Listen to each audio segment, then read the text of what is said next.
Hello, Michael. Thank you for your extremely relevant question. If we consider your quote, Machiavelli recognized the importance of morality, but thought that there could be no effective morality where there were no effective authority, we may find the answers we seek.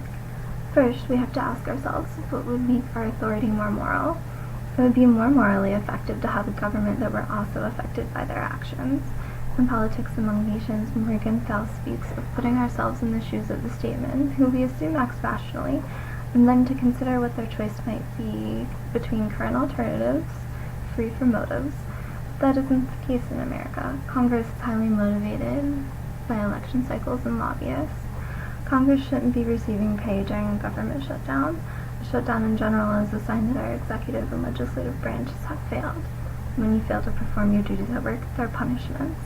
For example, in Australia, budgets have to be passed or the government is usually forced to resign or parliament gets dissolved. As Carr states, morality is the product of power. We allow these moral failings in our society because those in power have told us it is the moral thing to do. But if we look to other industrialized nations, we see these partisan squabbles do not fall on the people. This being the case, we need to change where our power is concentrated in order to shift what is moral. Carr also reminds us that theories of social morality are always the product of the dominant group. What would the working class, as the dominant group currently being forced to provide their labor without pay, find to be moral?